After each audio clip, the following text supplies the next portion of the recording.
لا هو مش وكيل بس اعتبرها وكيل ماشي. طب مين طيب مش وكيل يبقى مين؟ مدرب يعني؟ مندوب نادي يعني؟ بس يعني بغض النظر يعني عن الكلام ده يا كريم هو يعني برضه خلينا بره معلومه بقى يا عم نادر. يا عم نادر انت على طول مخبي كده مش ممكن يعني. ما هو انا لازم احترم شغل يا كريم يعني ما ينفعش ان انا اقول مين اللي كان معايا وازاي وليه، بس اهم حاجه ان عماد عمل ماتش كويس وده موقفه خلاص قرب من بره جدا ان شاء الله. دوري كبير؟ دوري كبير. هو انا بعد ماتش النهارده مع احترامي الشديد لاي دوري في يعني في اوروبا انا ما اعتقدش ان عماد هيسيب النادي الاهلي غير لنادي محترم يعني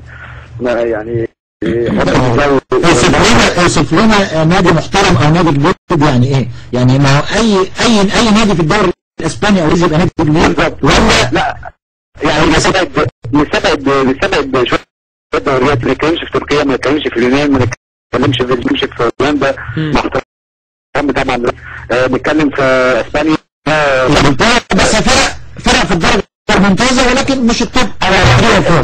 افضل الدوري الاسباني بجميع انديته عن الدوري الانجليزي بجميع انديته. انت فاهم قصدي؟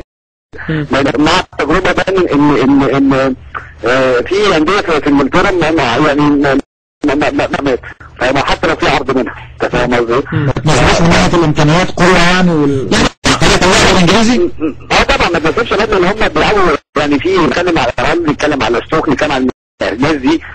في فرق عايزه بس تلعب في بريمير ليج ومش عايزه ولا تطلع ولا تنزل. عايزه العرض من الاخر كده من المندوب ده كان من نادي اسباني.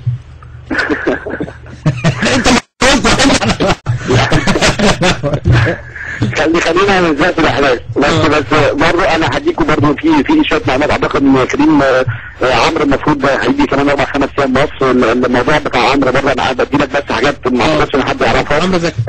عمرو نزل التمرين 3-4 ايام مع المدير الفني بتاع نادي هل يعني بوجهه نظر ان هو عمرو ما يقدرش يكمل كتير معاه ان اخته مش هتجيب لغايه يلحق اي ماتش في يوم، فبالتالي هينزل مصر كمان 4-5 ايام. فانا اعتقد انه طب الاعاره مش يعني الاعاره هتنتهي حد ولا هل سيتي ممكن؟ لا مفيش حاجه اسمها كده. اللعيب اتصاب عندهم، اللعيب ما عايز يقعد معاهم، ما عندوش مشكله، بس هم يطلبوا منه كده فتبقى الاعاره ما تنتهيش خالص. لا مع احترامي لا انا مش قصدي الاعاره تنتهي دلوقتي. يعني هو مكمل يعني الاعاره تنتهي في اخر مايو. هل هيجدد الاعاره؟ هل سيتي بيتكلم انه يجدد اعاره ولا لا ما اعتقدش. ما اعتقدش كريم. لا ما تعتقدش. لا ما اعتقدش خالص. عمرو على كره نادي هل لغايه 30/6 مش 30/5. انا كده ان هو ما اعتقدش يلعب السؤال كده بيني وبينك، يعني عمرو عنده مشكله في الركبه ليه؟ لا خالص يا كريم. انا سامع لو عنده قرحه، يعني خليني صريح معاك. لا خالص. قرحه من فتره ولازم يعمل عمليه عشان مش كل شويه ركبته تلتهب. انا صريح معاك جدا. الكلام اللي اتقال في مصر مع عمرو عادي جدا ممكن ينزل ملعب كمان 10 ايام. هم هناك شايفين ان المشكله مش مشكله ركبته، المشكله ان هو كفتنس وايز قبل ما يرجع قدام لسه 10 ايام بقى 4 ماتشات مش هيقدر يدي الفريق اللي هو عايزه. يعني مش الاصابه طولت ليه كده؟ الإصابة طولت لأن أنت هو حصل التواء في رجله، فالتواء في رجله ركبه دي كلها ركبته كلها كان فيها وتر اللي هي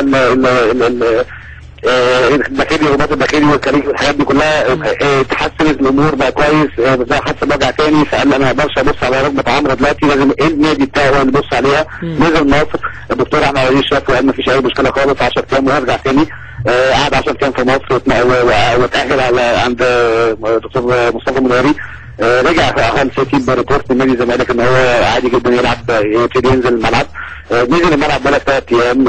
المدير الفني جاب لي رؤيه ثانيه خالص، قال ان هو كفتنس وايز مالهاش دعوه بركبته خالص. فتنس وايز لسه قدامه 10 ايام قبل ما يقف على رجليه، هو عايز ناس جاهزه ومش عايز ان هو موقفه صعب جدا. فهو ده الكلام اللي اتقال لي النهارده الصبح. الراجل كلمني الساعه 8:30 الصبح تقريبا. يعني ما نقدرش نقول حاجه مالهاش نقعد غصب عنه يعني. تمام. بس ده ما يمنعش ان الاعاره هتنتهي يوم 30/6 برضه. بشكرك نادر شاوي، نتمنى التوفيق كمان لكل لاعبين.